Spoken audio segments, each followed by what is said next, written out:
روح انسانی ہدایت کا مرکز ہے۔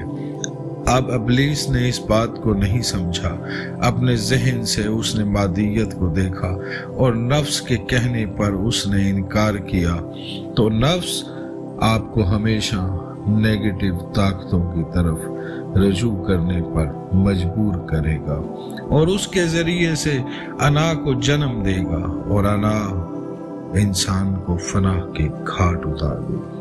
حق روحانیت کا راستہ، روح کا راستہ، اور باطل نفس و بدن کا اختیار چاہتا ہے جو فنا ہے۔ میں کہنا چاہتا ہوں کہ یہ نظام کائنات کی عظیم بات ہے جو آپ جاننا چاہتے ہیں، اور آپ چند لمحوں کو صرف کر کے بات کو فوراً سمجھ جائیں گے اور یہ سب کچھ جان پائیں گے، تو آپ کو بہت مایوسی ہوگی، کیوں کہ یہ ایک عظیم بات ہے جو اللہ کے نظام ہستی میں سردار کائنات رسول معظم کے آخری جانشین کے بارے میں ہے۔ یہ کنگڈم آف گاڈ کا وہ لارڈ ہے جس نے نیچر کو نیچرل شکل میں دوبارہ سے مرکز بیت اللہ پہ قائم کرنا ہے، جو ابلیس اور اس کے نمائندے صدیوں سے تباہ کرتے چلے آ رہے ہیں۔ آج بھی ابلیس کے نمائندے اس کی قوتیں پوری دنیا پہ فقط اس کی بادشاہی کے قیام کی خاطر تھرڈ ٹیمپل کی تعمیر کے لیے مسلسل دن رات مصروف عمل ہیں۔ اب اس لارڈ نے وہ کام سر انجام دینا ہے جو اللہ کا ابلیس سے وعدہ ہے، جو اسے نکالتے وقت کیا گیا تھا۔ جب ابلیس نے قیامت تک زندگی مانگی تو اللہ نے وقت معلوم تک اس زندگی کا وعدہ کیا۔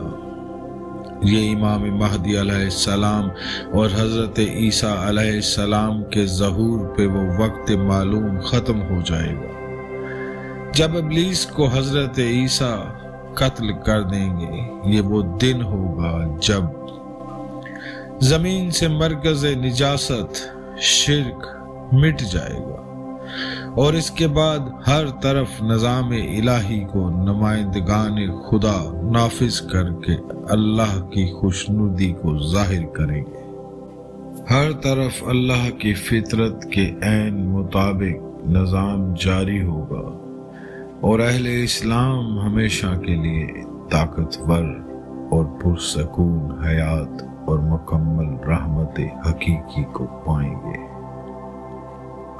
وہ نظام جو آج تک زمین پر قائم نہیں ہو سکا، اللہ کے دشمن آج تک نبیوں، رسولوں، اماموں کو قتل کر کے اپنے نظام اقتدار کو کامیاب کرتے چلے آئے۔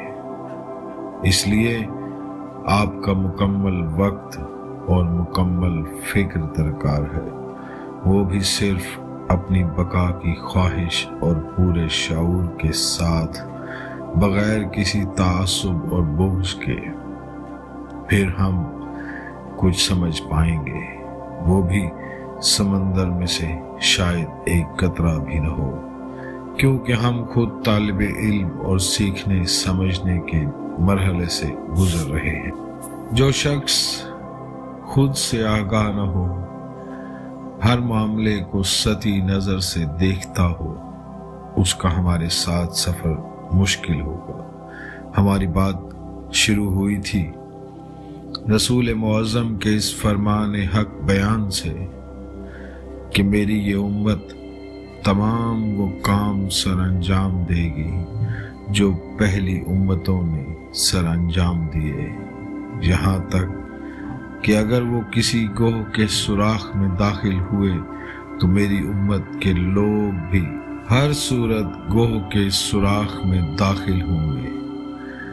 اب اگر ہم قرآن میں دیکھیں تو ماضی کی امتوں نے جو فعل خیر و شر انجام دیے، آج تک ہمارے اسلامی معاشروں میں امت وہی فعل کرتی دکھائی دیتی ہے۔ مثلا ملاوٹ، ذخیرہ اندوزی، مالک، خرید و فروخت میں کمی بیشی، عورتوں غلاموں کی خرید و فروخت، معصوم بچوں کا جنسی استحصال، لوٹ مار، مال و دولت کے لیے ماں باپ، بہن بھائی اور معاشرے کے معصوم افراد کا قتل کرنا، بھوک و افلاس سے تنگ لوگوں کا اولاد کو قتل کرنا، اقتدار کے حصول کے لیے معصوم لوگوں کو بے دردی سے قتل کرنا، نیک لوگوں کو حق سے محروم کرنا، بزور طاقت یتیم کے جائیداد و مال پہ قبضہ کرنا، عورتوں اور لڑکوں کا کھلے بندوں دعوت گناہ دینا، بلا خوف خدا مذہب کو لوگوں میں اپنی غلامی کے لیے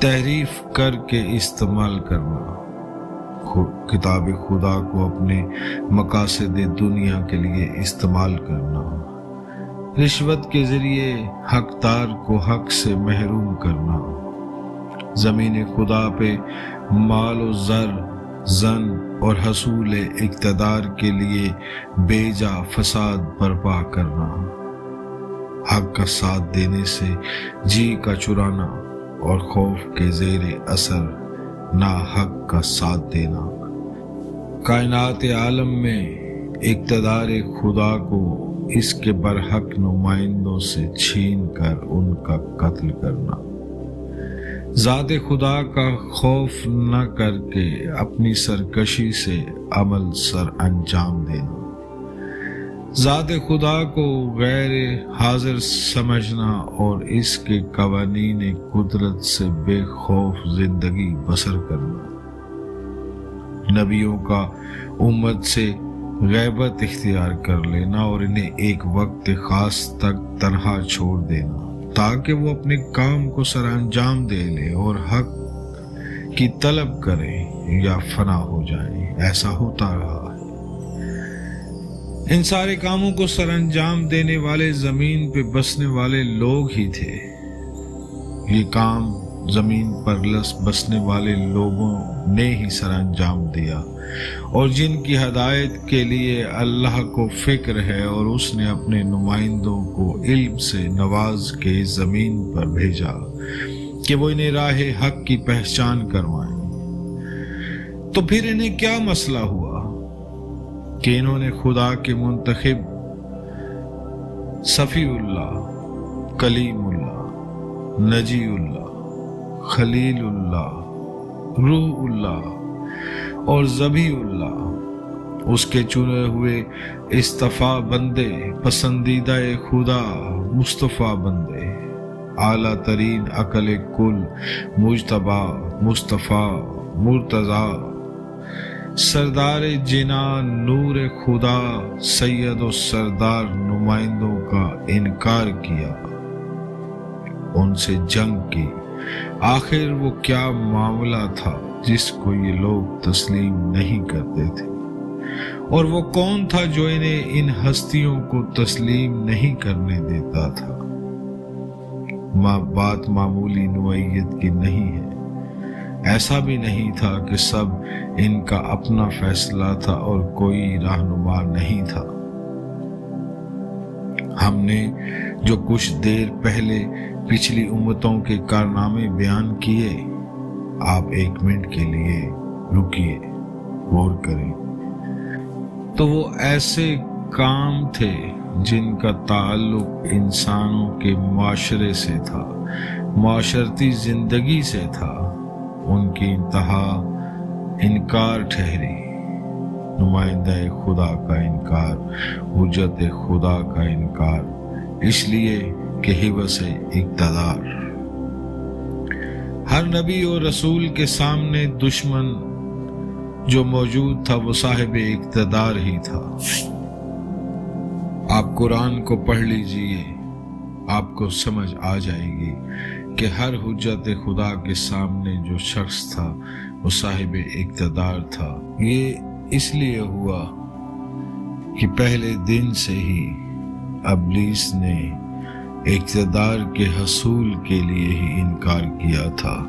وہ یہ چاہتا تھا کہ اللہ کے نظام قدرت و الہیہ کو چلانے کے لیے مجھے منتخب کیا جائے اور میں ہی وہ قرار پاؤں جو اس زمین پر اقتدار کو چلا کر اور اس انسانیت کو ہدایت کرنے کے لیے موجود ہوں، جبکہ حضرت آدم علیہ السلام کا ظاہر ہونا اس کے لیے انتہائی تکلیف دہ تھا، اور اللہ نے معیار علم قرار دیا اقتدار کو، اور اسی وقت ثابت کر دیا کہ ابلیس یہ تم سے افضل و برگزیدہ ہے کہ یہ صاحب علم ہے۔ اقتدار کا تعلق علم سے ہے اور سب سے زیادہ اس کا مستحق وہی نمائندہ خدا ہوتا ہے جس کو اللہ علم لدنی عطا کرتا ہے۔ ہر نبی و رسول کے سامنے دشمن اقتدار ہی تھا، چاہے کوئی بھی صورت ہو۔ حکومتیں نمائندگان خدا کی منکر ہی رہیں اور آج تک چلتی آ رہی ہیں۔ یہی پہلے دن کا انکار ابلیس ہے، اللہ کے بنائے ہوئے کو نہیں مانتا اور نہ سجدہ کرتا ہے، نہ کروں گا اور نہ کرنے دوں گا۔ سجدے کا مطلب اطاعت آدم تھا کہ اس اللہ کے منتخب شدہ خلیفہ کے زیر اثر کام سر انجام دینا ہوگا، کیونکہ وہ قوانین خدا کے مطابق مخلوق کے چلانے کا نصاب زندگی لے کر آیا تھا۔ اس کے بدن میں قوانین خدا کی پابند روح پھونک دی گئی تھی، جس سے حکم خدا بندی کی نافرمانی ناممکن ہے، چاہے اسے مار دیا جائے، جلا وطن کیا جائے، بھوکا رکھا جائے، وہ کبھی اپنے فائدے کے لیے انسانیت کے معیار سے نہیں گرے گا۔ اس ایک آدم علیہ السلام میں وہ نور چھپا دیا گیا ہے جو ہدایت کا روشن مینار، معراج انسانیت میں وہ مقام انتہا جو انسانوں اور مخلوقات کی سفارش نجات کے لیے ملاقات خدا میں رہے گا اور انسانوں کو شفاعت کی نوید سنائے گا۔ وہ بشیر و نذیر ہوگا، وہ انسانوں کو بشارت دینے والا اور ان پر گواہ ہوگا۔ آپ جانتے ہیں کہ فرشتے اللہ کے حکم سے ہر نبی کے لیے کام سر انجام دیتے رہے، جیسا کہ آپ محسوس کر سکتے ہیں کہ آپ کی دعا کی قبولیت پہ اللہ کے حکم سے فرشتے بارش برساتے ہیں، دیگر امور ضروریات انسان سر انجام دیتے ہیں۔ یہ ابلیس ایسا بگڑا کہ آج تک مخلوق کو اللہ کی حجت سے روکتا آ رہا ہے، اور لوگ اطاعت ابلیس میں نظام خدا کو دنیا میں انسانیت کے لیے نافذ نہیں ہونے دیتے، مسلسل اس کے مددگار اور اعلی کار رہتے چلے آ رہے ہیں۔ نبیوں کے قتل اس بات کے گواہ ہیں۔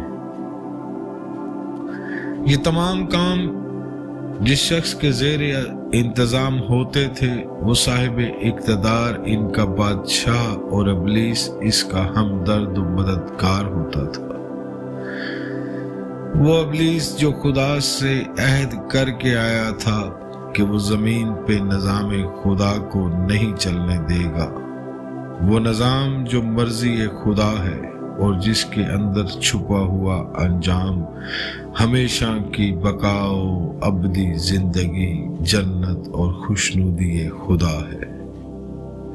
اس حیات ابدی کے نظام کا تعلق صرف انسانوں سے نہیں، یہ برائے عالمین ہے۔ اسی لیے جب بھی نمائندہ آخر کو ظاہر کیا تو عالمین کے لیے ظاہر کیا گیا، اور اس نے جس نظام الہیہ کو قائم کرنا تھا وہ عالمین کے لیے تھا، اور وہ عالمین کے لیے ہی ہے۔ دیکھا نہیں کہ انسان کی بدعمالیوں کی وجہ سے آج اوزون کی تہہ تک خراب ہو چکی ہے اور عالمین کے نظام میں ڈسٹربنس پیدا ہو چکی ہے۔ نظام عالمین کے نفاذ کے لیے خدا اپنے جس نمائندہ، خلیفہ، جانشین، نبی اور رسول اور اوصیاء اور امام کو بھیجے گا، وہ اس کی مخالفت کرے گا۔ ابلیس کا یہی کام ہے اور اس نظام کے نافذ نہیں ہونے دے گا، بلکہ ان سب سے اپنی اطاعت کروا کے یہ ثابت کرے گا کہ اللہ نے جو اپنے خلیفہ کو سجدہ کروایا تھا اور ابلیس کو انکار سجدہ پہ ذلیل ہونا پڑا تھا، وہ ایک غلط فیصلہ تھا، اور زیادہ لوگوں کو اپنے ساتھ جہنم لے جا کر ثابت کرے گا کہ ابلیس کی حمایت یافتہ لوگوں کی اکثریت نے اسے ووٹ دے کر اس کی سچائی کو ثابت کر دیا۔ پھر کہے گا اب طاقت خدا سے تو مجھ ابلیس کا مقابلہ کرنا بھی ایک ناانصافی ہے۔ کہاں مخلوق ابلیس اور کہاں خدائے قہار و جبار، اس لیے جیت میری یعنی ابلیس کی ہی ہوئی کہ میرے موقف کو زیادہ ووٹ ملے۔ آج اکثریت مجھ ابلیس کے ساتھ جہنم میں ہے۔ بس سجدہ آدم سے حسد شروع ہوا اور جمہوریت کے فیصلے پہ اس کا انجام ہوگا۔ لوگ جس کے موقف کی تائید کریں گے اس کے ساتھ ہوں گے۔ یہاں یہ بھی ایک نکتہ ہے، اقتدار کا تعلق مال و زر سے نہیں بلکہ زمین و آسمان کی تمام مخلوقات کے مقصد تخلیقی سے ہے۔ اللہ کے مقرر شدہ کا فرض عین ہے کہ تمام مخلوقات کو ان کا مقصد تخلیق سمجھائے اور تمہیں مقصد حیات کی طرف متوجہ کر کے اس زمین کو، نیچر اور اس کے تمام خواص کو تمہارے لیے ظاہر کرے۔ اگر تم میں سے کوئی اپنے مقصد تخلیق سے الٹ کام کرے تو اسے روکے اور اس سے عقل کی دلیل دے، باوجود اس کے اگر وہ نیچر کی خرابی کرے تو اسے سزا دے۔ اللہ کے نمائندوں کا اقتدار تمام مخلوقات پہ بذریعہ علم لدنی ہے، نہ کہ مال و زر، مسلح افواج، پولیس یا طاقتور ایجنسیوں کے ذریعے۔ اگر لشکر موجود بھی ہوں تو وہ انسان کے ڈر کے لیے ہے، نہ کہ حشرات الارض، جمادات اور حیوانات کے لیے ہو سکتے ہیں۔ آپ یہ سوچئے کہ مکھیوں کا ایک جتھا اگر آپ پر حملہ کر دے تو یہ بندوق، گولی اور افواج اسے روکنے سے قاصر ہیں۔ آپ سوچئے کہ اگر سمندر بپھر کر اس زمین کی طرف رخ کر لے تو آپ کی یہ جدید افواج اور ٹیکنالوجیز کچھ بھی نہیں کر سکیں گی۔ لیکن حجت خدا کے پاس یہ مقام ہے کہ سمندر اس کی اطاعت کرنے کے پابند ہیں، جیسا کہ قرآن میں موجود ہے، اور آپ جانتے ہیں کہ سرکار ختمی برتبت نے زمین پر کھڑے ہو کر انگلی کے اشارے سے چاند کو 2 ٹکڑے کر دیا۔ یہ 2 ٹکڑے کرنا اختیار کا ظاہر کرنا تھا۔ جیسا کہ آپ جانتے ہیں کہ سرکار ختمی مرتبت نے اپنے ہاتھوں پر پتھروں کو بولتا ہوا دنیا کو دکھا دیا۔ اس میں یہ کمال نہیں تھا کہ پتھر بول رہے تھے، پتھر تو ہمیشہ سے تسبیح خدا میں مصروف ہیں۔ وہ کمال یہ تھا کہ سرکار ختمی مرتبت نے انسانی سماعتوں کو اس قابل بنا دیا تھا کہ اس وقت چند لمحوں کے لیے وہ اس قابل ہو جائیں کہ ان پتھروں کی تسبیح کو سن سکیں۔ تو جانتے ہیں ان پتھروں نے اس وقت کیا تسبیح کی تھی؟ ان پتھروں نے رسول خدا کے ہاتھ پر بول کر کہا تھا کہ ہم گواہی دیتے ہیں کہ آپ اللہ کے برحق نمائندے سردار انبیاء اور اس کے عبد و رسول ہیں اور اس کائنات پہ مقرر شدہ ہیں۔ آپ کی اطاعت ہم پر واجب ہے۔ یہی واجب اطاعت انہوں نے دنیا کو دکھائی کہ نمائندہ حق کی اطاعت ہر عالمین کے ذی روح پر واجب ہے، جبکہ اقتدار الہی تمام عالمین کے لیے ہے۔ اسی لیے اللہ کے نمائندوں میں اعلیٰ صفت علم تھی۔ اس کے مطابق ہر شخص پہ اس کا حصول واجب قرار دیا گیا کہ ہر شخص پہ واجب ہے کہ وہ علم حاصل کرے، اور کہا گیا کہ اپنے فیصلوں کو اپنے وقت کی حجت کے پاس لے جاؤ اور ان سے رجوع کرو، اور جس بات کا علم نہ ہو اس بات کو اہل ذکر سے دریافت کرو۔ یاد رہے یہ وہ اہل ذکر ہیں جن کا ذکر اللہ نے اپنی ہر کتاب میں کیا ہے۔ اہل اسلام کی ہر عبادت میں ان کا ذکر درود کی شکل میں موجود ہے۔ درود وہ سند علم ہے جو اپنے دامن رحمت میں التماس سے وصل لیے ہوئے ہے، جو ہر لمحہ زندگی کو نمائندہ خدا سے جڑے رہنے کی شدید خواہش کو جنم دیتی ہے۔ اس بات کا سگنل دیتی ہے کہ عالمین اس کے پاس مسائل کے حل کے لیے آ سکتے ہیں، جس کا عملی مظاہرہ ہر نمائندہ خدا نے اس زمین پر برائے دلیل سر انجام دیا ہے۔ چونکہ درود کا حکم اپنے دامن میں شرط وصل لیے ہوئے ہے، اپنے دامن میں اتنی وسعت رکھتا ہے کہ لوگ اللہ کے اس نمائندے سے کوئی بھی سوال دریافت کریں تو اس کا تسلی بخش جواب پائیں۔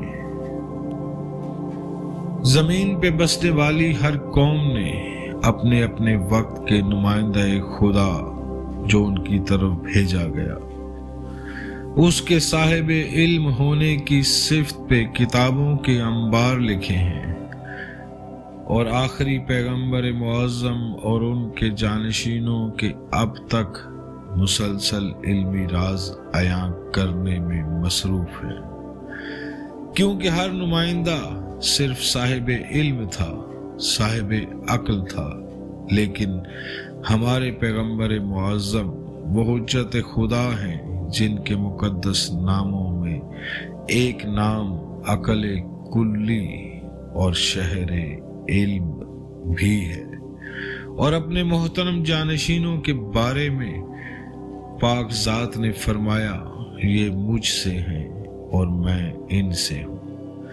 یہ ایسے ہی ہیں جیسے ایک چراغ سے دوسرا چراغ علم جلے اور دونوں چراغ برابر روشنی دیں، کچھ کمی واقعہ نہ ہو۔ اسی لیے دنیا کی ہر جنگ و جدل، ہر جھگڑے، ہر فساد کا فیصلہ آخر علمی سطح پر ہی ہوتا ہے۔ جب بنیاد ہی علم ہو تو پھر خطرہ فساد قریب بھی نہیں آ سکتا۔ اس لیے ہر صاحب پہ حصول علم واجب قرار دیا تاکہ اس زمین پہ فساد برپا نہ ہو۔ ہر بات کا معیار عقل ہو اور آغاز علم ہو، مطلب یہ کہ ہر بات اللہ کے نمائندوں کے فرامین کے عین مطابق سر انجام دی جائے تاکہ فطرت اپنی اصل پہ قائم رہے اور کوئی بھی غیر فطری کام نہ ہو سکے، اور ابلیس کا دعوی فساد فی الارض غلط ثابت ہو اور اس نافرمان خدا ابلیس کو شکست ہو۔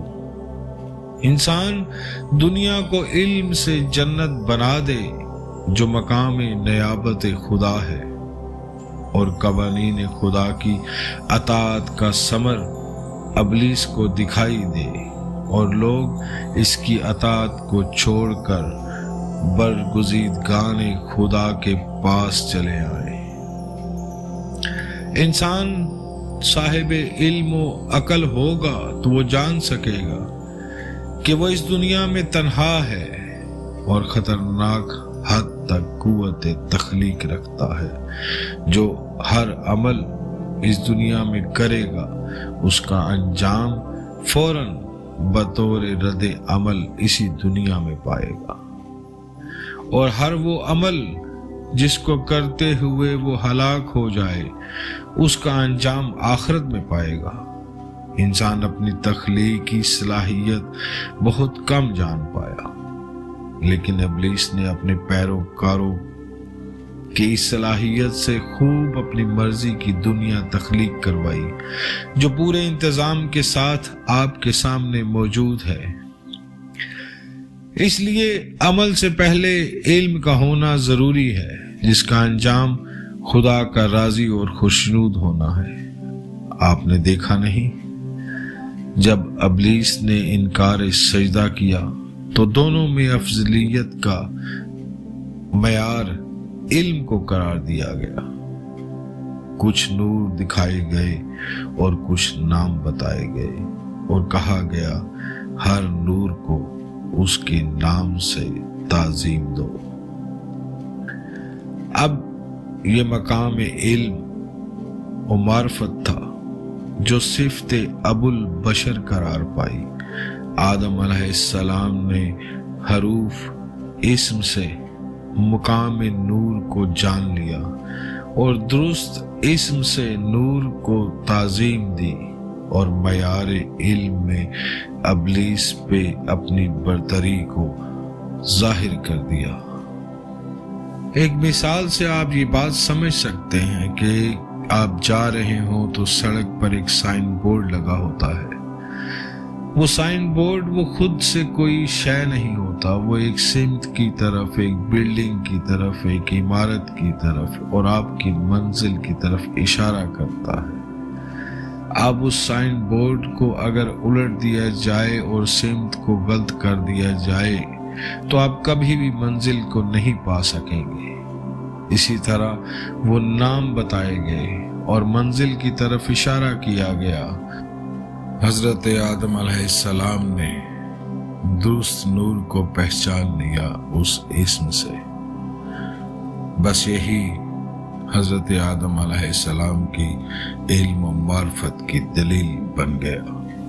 اب یہ مقام علم و معرفت تھا جو حضرت ابو البشر قرار پائی۔ آدم علیہ السلام نے حروف سے مقام نور کو جان لیا اور درست اسم سے نور کو تعظیم دی، اور معیار علم میں ابلیس پہ اپنی برتری کا اظہار علم و معرفت سے کیا۔ لیکن ابلیس اپنے ذاتی علم سے کچھ نہ بتا سکا، اور تمام فرشتوں نے بھی اپنی کم علمی کا اقرار کیا۔ بس اس دن سے افضلیت کے لیے علم و عقل کو معیار قرار دے دیا گیا، اور فرشتے اور تمام مخلوقات اسی افضلیت کو تسلیم کرتے ہوئے آج تک نبیوں، رسولوں اور ائمہ کی اطاعت کرتی آئی ہے۔ یہ وہ عطائے خداوندی ہے جس پر اعتراض صفت ابلیس کے سوا کچھ نہیں۔ بس اس دن کی شکست نے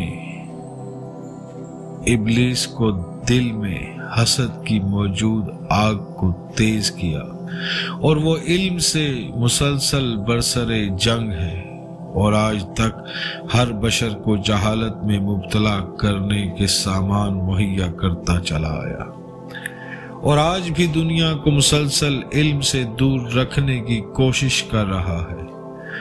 یہ اس لیے ہے کہ جب انسان تعریف علم جان لے گا، جیسا کہ پہلے ہم بتا چکے ہیں کہ حق کو جاننا، باطل کو جاننا، ان میں فرق کو جاننا، اور پھر حجت خدا کی مدد سے جاننا، جب انسان اس علم کی تلاش میں نکلے گا تو سب سے پہلے حقیقی نمائندہ خدا کو تلاش کرے گا، اور اس تک پہنچنا ہی خدا کی مدد ہے جو دل میں اس کی محبت پیدا کرتا ہے۔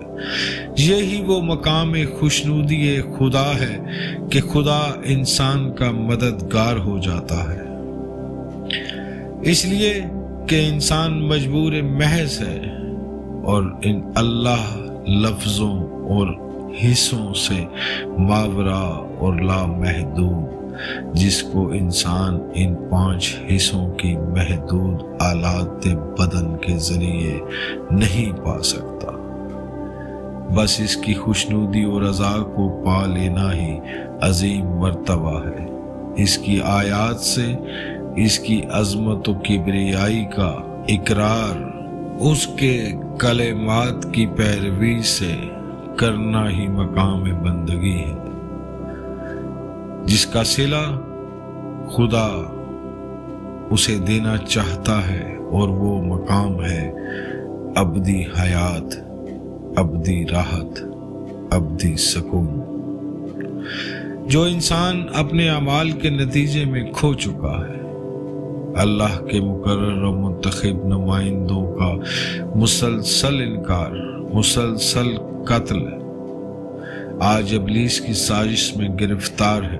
آج ابلیس کے پیروکار دجال کو پکار رہے ہیں اور نظام باطل میں پسی ہوئی لاچار و بے بسی سے زخمی انسانیت کسی نمائندہ خدا کی منتظر ہے، اور اپنی اپنی قومی زبان میں اسے پکار رہی ہے۔